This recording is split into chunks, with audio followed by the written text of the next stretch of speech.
Donc, du coup, je vais donner la parole à Perceval pour la partie traitement automatique des langues et données de santé. Donc, Perceval Weisburst, qui est doctorant aussi à Sorbonne Université et qui travaille sur ce sujet-là.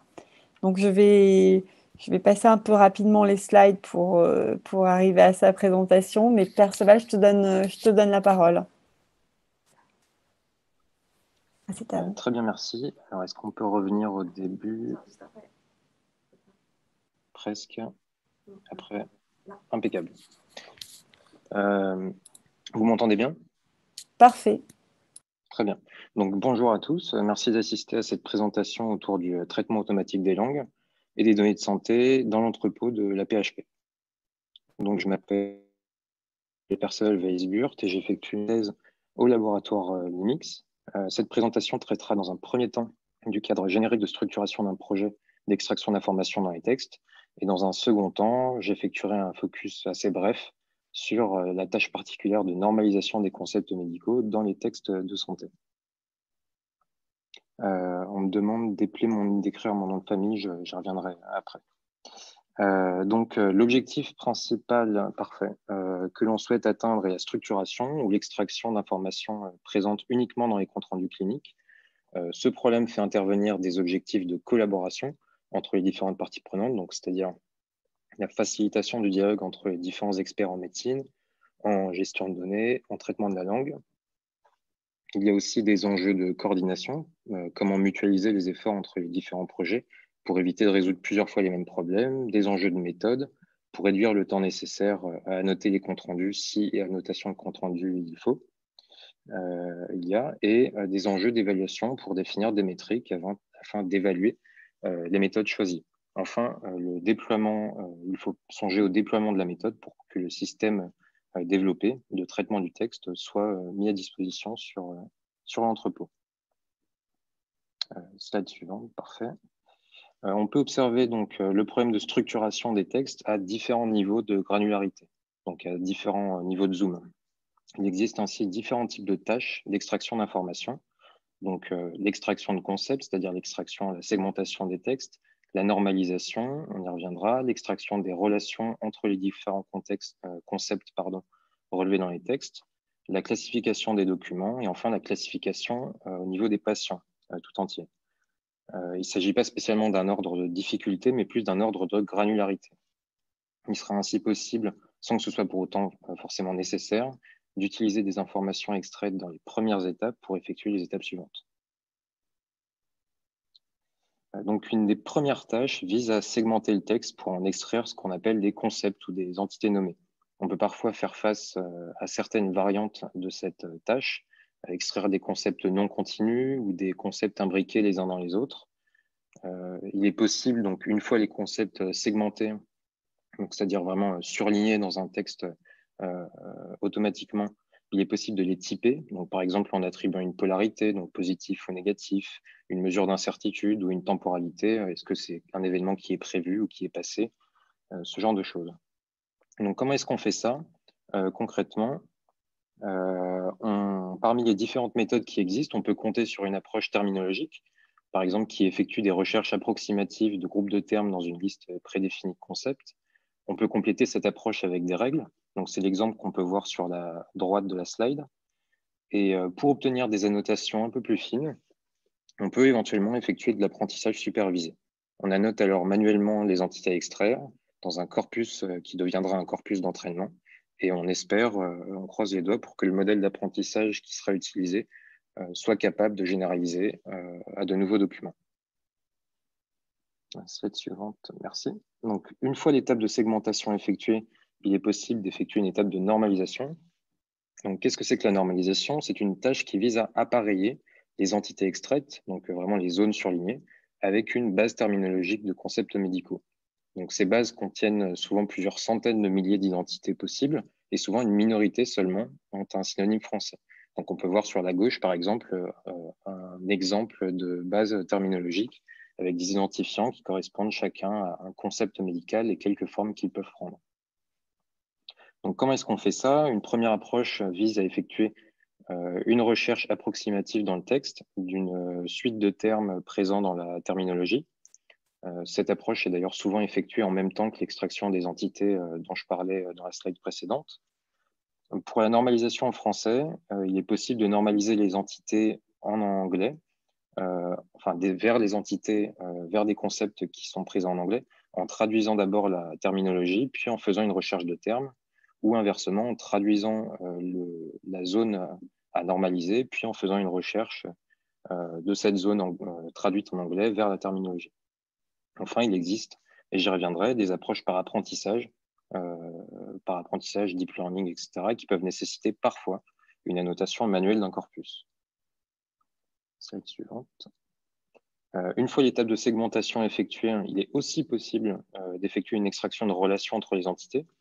Donc, ce que j'entends par extraction de relations, c'est-à-dire par exemple des localisations. On peut voir un exemple, donc, des lésions qui sont situées dans une certaine zone du corps, ou des relations de causation entre une bactérie et une pathologie. Donc, comment est-ce qu'on fait ça? Il existe plusieurs approches. Donc, comme d'habitude, il existe des approches à base de règles, par exemple. Donc, si deux entités, mettons, de type bactérie et pathologie, sont dans une même phrase, on peut considérer qu'il y a une relation de causation. On peut effectuer une approche à base d'apprentissage supervisé, donc c'est-à-dire annoter manuellement les relations dans un corpus de texte et les faire prédire à un modèle d'apprentissage. Et enfin, on a d'autres approches à base d'apprentissage distants qui visent à généraliser à partir d'informations extérieures. Par exemple, si deux entités, mettons deux entités normalisées à Brad Pitt et Angelina Jolie, sont dans la même phrase, alors on sait qu'on peut annoter une relation de type en couple entre les deux. Enfin, peut-être plus maintenant, peu importe. Donc, slide suivante, s'il vous plaît. Pour le phénotypage simple au niveau du document ou du patient. Donc là, on va pouvoir se servir des motifs qu'on aura extraits auparavant. Donc, par exemple, on peut raisonner on peut les combiner sous forme de règles. Est-ce qu'on a extrait le concept normalisé diabète pour savoir si le patient est diabétique? On peut également effectuer de l'apprentissage supervisé, type multiclasse ou multilabel, ce qui nécessite par contre, comme toujours, d'annoter des documents. Et enfin, il existe d'autres problèmes qui malheureusement ne se décomposent pas facilement pour l'instant selon les tâches que j'ai mentionnées auparavant. Par exemple, extraire une base de données relationnelle avec des informations implicites, diffuses dans le texte ou avoir des relations de coréférence entre différents éléments extraits. Et pour ces problèmes, il n'existe pas d'approche standard et donc il faut réfléchir avec des experts en traitement du langage à des solutions ad hoc. Alors, à quoi tout cela sert-il? Du point de vue du soin, tout d'abord, ça peut permettre un accès plus rapide à l'information, peut permettre de visualiser des patients, de faire de l'aide au diagnostic pour les praticiens, de la recherche de cas similaires et de comparer, par exemple, le parcours d'un patient, d'une visite d'un patient ou de tout un séjour à l'hôpital avec des protocoles standards pour ce type de patient. Du point de vue de la recherche médicale, on peut se servir de ces informations extraites pour désidentifier les données.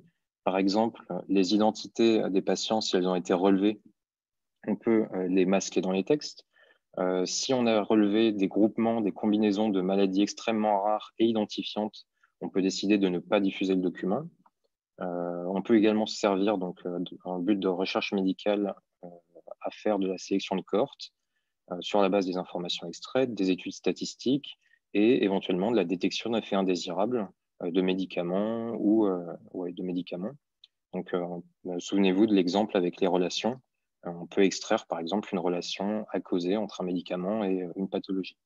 Enfin, du point de vue du pilotage, ça peut servir au codage médico-économique et à l'organisation de l'hôpital en général, donc l'organisation des différents services, ce genre de choses.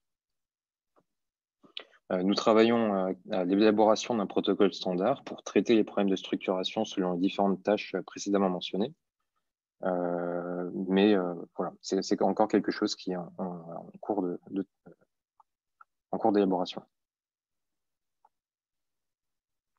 Donc, je reviens assez rapidement sur un aspect un peu plus technique qui est la tâche de normalisation des concepts médicaux et notamment comment est-ce qu'on fait, quel type d'approche on peut mettre en place aujourd'hui à l'ère du deep learning pour faire ce genre de choses.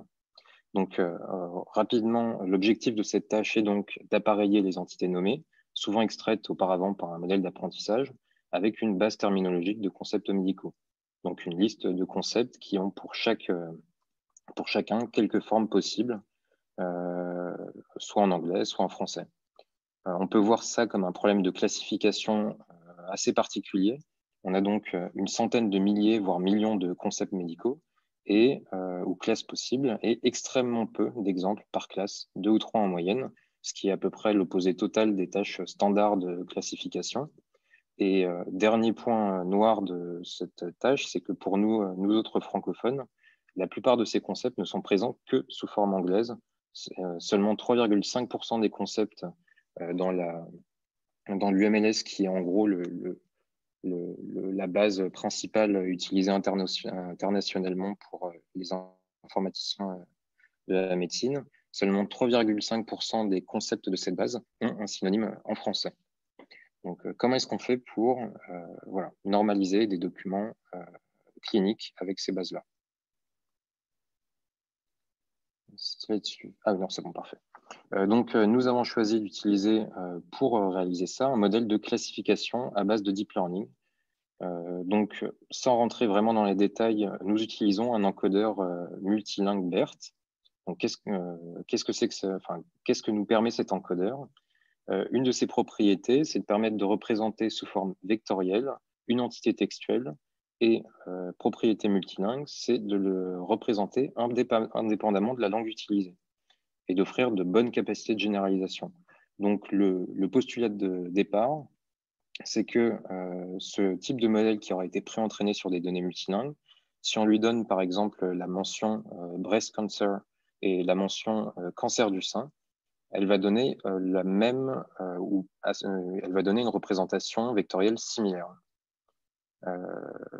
Donc, comment est-ce qu'on entraîne ce type de modèle? Slide suivante, s'il vous plaît. Donc, comment est-ce qu'on entraîne ce type de modèle? Parce que plusieurs centaines de milliers, voire millions de concepts, ça prend de la place en mémoire et on n'a pas tous tout le temps accès à un cluster de GPU pour faire des expériences. Donc, dans un premier temps, ce qu'on fait, c'est qu'on prend l'UMLS, donc notre base de concepts et de synonymes, et on ne garde dedans que les concepts qui présentent au moins un synonyme français. On apprend alors au modèle pour chaque synonyme anglais ou français, mais de ces concepts, on va dire, multilingues, à retrouver la bonne classe, donc le bon concept. Donc, par exemple, on va présenter au modèle le synonyme breast cancer ou cancer du sein, et il va devoir retrouver le bon identifiant, le bon ID de concept. Donc, durant cette phase, l'objectif, c'est d'entraîner le modèle d'une part, et d'essayer de maximiser ses capacités multilingues, de le forcer à utiliser ses capacités multilingues qu'il possède normalement. Alors, on lui demande en effet de donner la même réponse indépendamment de la langue utilisée pour un concept donné. Et dans un second temps, on s'occupe du reste des concepts, donc les concepts uniquement présents sous forme anglaise. On fige alors l'encodeur, donc c'était la partie qui nous permettait de représenter vectoriellement du texte, et en espérant qu'à ce stade, elle représente correctement, de manière adéquate, les entités médicales, qu'elles soient anglaises ou françaises. On ne réapprend alors que la deuxième partie du modèle, le classifieur, avec tous les concepts cette fois-ci. On peut alors profiter du fait que l'encodeur soit figé pour effectuer certaines optimisations qui accélèrent l'apprentissage et réduisent l'utilisation de la mémoire pendant l'entraînement. On obtient alors finalement un système qui couvre tous les concepts et associe une probabilité à chaque prédiction, et donc d'une certaine manière à compresser notre base de concepts et de synonymes sous la forme d'un classifieur. Slide suivante, s'il vous plaît. Et donc, en définitive, ce système obtient de très bons résultats, même sans annotation manuelle de concepts médicaux, c'est-à-dire qu'il n'est pas nécessaire de passer sur un corpus de texte pour annoter, pour faire utiliser ce modèle de deep learning. Et donc, l'utilisation qu'on souhaite en faire, c'est de le faire tourner sur un corpus qui n'aura jamais été traité et d'en extraire des concepts, ce qui est après tout le but des bases terminologiques type UMLS telles qu'elles ont été faites jusqu'à aujourd'hui. Je vous remercie de votre attention. Merci beaucoup. Peut-être pour commencer les questions, en fait, il y a une question dans le cadre de la présentation précédente.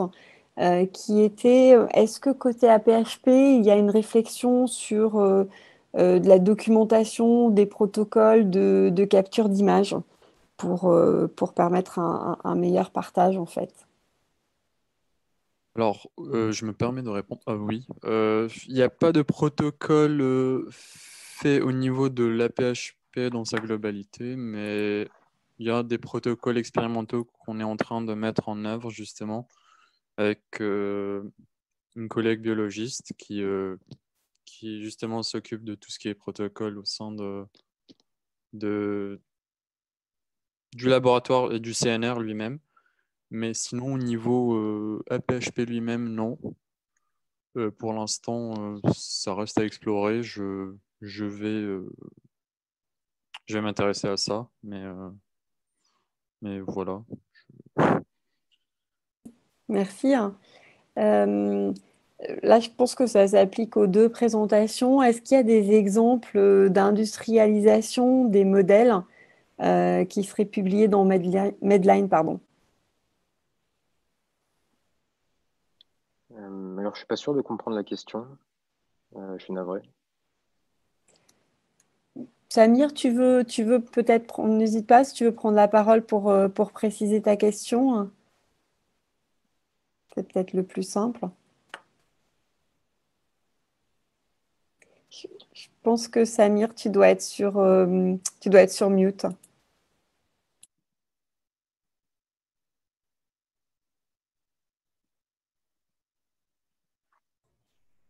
Enfin, bon, en attendant, si la question c'est est-ce que ces modèles sont diffusés et accessibles? Oui, le code a été mis en ligne et donc n'importe qui, n'importe quel hôpital n'importe quel établissement de santé peut se les procurer et les entraîner chez lui. Malheureusement, pour des questions de licence de données, on ne peut pas fournir le modèle en lui-même parce que l'UMLS n'est pas entièrement accessible. C'est des accès qu'il faut demander. Et sinon, si des exemples d'industrialisation d'autres modèles dans Medline, je ne sais pas trop. Enfin, il y a beaucoup de modèles qui existent, qui ont été faits au cours des dernières années, mais pas spécialement pour le français. Merci Samir, je crois que ton Oui, micro est ouvert c'est si tu veux prendre la parole. Oui, bonjour, merci pour cette heureuse initiative. Oui, pour la dernière présentation sur les ontologies UMLS, est-ce que pour les résultats intéressants que vous avez présentés à partir de Medline, est-ce qu'il y a aujourd'hui des exemples d'industrialisation de ces modèles expérimentaux? Donc, est-ce que ce modèle est mis en place, par exemple, à la PHP? Ou ailleurs? Alors, mes travaux, en fait, se font principalement à la PHP. Une première version de ce modèle a pu être utilisée pendant la crise du Covid pour étiqueter, extraire des concepts dans les documents susceptibles de Covid. La version actuelle, donc, qui peut permettre de normaliser sur des concepts non français, n'est pas encore mise en place, mais c'est vraiment l'objectif à terme. La version qui a été mise en place lors de la première vague, est-ce que vous avez publié quelque chose? Non, pas à ma connaissance. D'accord. Merci. Pas de souci. Je suis pas complètement sûre de comprendre la question suivante en fait. Je vais la lire, mais sinon peut-être Elton, je vous donnerai la parole. C'est sur le partage des données médicales. Est-ce que pour des autres données d'imagerie, il y aura aussi un partage de la documentation? Allô? Est-ce que, est-ce que vous m'entendez? Oui, tout à fait. Allez-y. Bonjour. Merci pour les présentations, c'est vraiment intéressant. En fait, ma question précédente était surtout sur des données d'imagerie, déjà en fait sur l'application qui a été présentée. Mais c'est une question en fait, qui portait globalement sur d'autres types de données d'imagerie. par exemple, d'imagerie de type non invasive, donc tout ce qui est de type CT ou de IRM, ou invasive, tout ce qui est par exemple imagerie à l'impact. Est-ce que pour ce type de données d'imagerie, est-ce qu'il y a eu une réflexion de la part de la PHP de documenter les conditions d'expérimentation, si c'est de l'invasive, ou les protocoles d'acquisition d'imagerie, si on parle d'imagerie de type clinique, invasive, CT ou IRM? Je peux peut-être apporter des éléments de réponse à ça. En fait, on a évoqué tout à l'heure le fait que... Vous m'entendez? Oui. Oui, oui, très bien. J'ai Christelle Daniel qui parle. On a évoqué tout à l'heure les modalités de mise à disposition des données, des images médicales dans le cadre d'un projet de recherche. Donc, c'est à la demande. Et pour l'instant, en termes de métadonnées, ce que l'on met à disposition, c'est la modalité et la localisation anatomique. Et évidemment, ça pourrait être intéressant de documenter davantage les dossiers d'imagerie mis à disposition. Alors, vous pouvez y avoir accès parce que dans le format de mise à disposition des données d'imagerie médicale, c'est le format DICOM. Et le format DICOM comporte beaucoup d'informations, de métadonnées sur ces images, mais elles ne sont pas nécessairement harmonisées sur l'ensemble de l'AP, mais elles sont disponibles. Mais évidemment, on a le projet de travailler sur une meilleure caractérisation standardisée des conditions d'acquisition des images et notamment des protocoles associés. Je ne sais pas si ça répond à la question. Oui, effectivement. Donc, si effectivement c'est un partage des DICOM, il y a pas mal de métadonnées qui sont attachées au fichier DICOM. Mais après, vous avez aussi évoqué qu'il y aura aussi un travail d'anonymisation et un peu de cleaning de ces DICOM. Oui. Peut-être qu'il y aura des données qui vont être effacées, les DICOM. Oui, vous avez raison, c'est un sujet. Oui. C'est un sujet. Mais souvent, les processus d'anonymisation, touchent du un coup, vous certain avez nombre de répondu, champs ça qui sera cas sont par cas. C'est une préoccupation qu'on a. C'est à la fois un objectif, une préoccupation qu'on a. Mais c'est un sujet important pour tout ce qui vient après, sur la partie IA, de pouvoir analyser tous ces... On est tout à fait ouvert à échanger avec vous sur ces sujets-là et à bien comprendre vos besoins. Oui. On est tout à fait intéressé par ça. Merci pour votre réponse. Merci. Donc, une question pour Perceval.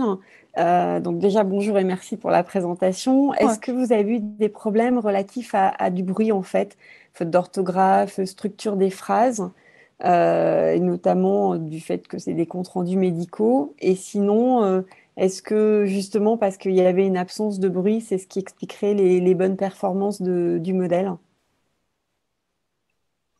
Alors, effectivement, du bruit, on en rencontre très souvent quand on traite des comptes rendus cliniques, mais aujourd'hui, ça fait moins partie, c'est un peu moins un problème grâce à des techniques qui ont été développées dans les dernières années pour ne pas utiliser exactement des formes pour pouvoir gérer, on va dire, des mots qui présenteraient des fautes d'orthographe. Effectivement, plus le texte est correctement écrit, plus le modèle aura de facilité à retrouver. Mais normalement, c'est quelque chose, on n'a pas étudié spécialement les fautes d'orthographe, mais c'est quelque chose qui est géré sans problème. Donc, s'il y a une faute d'orthographe à cancer, par exemple, le modèle devra retrouver correctement quand même cancer sans souci. Parfait.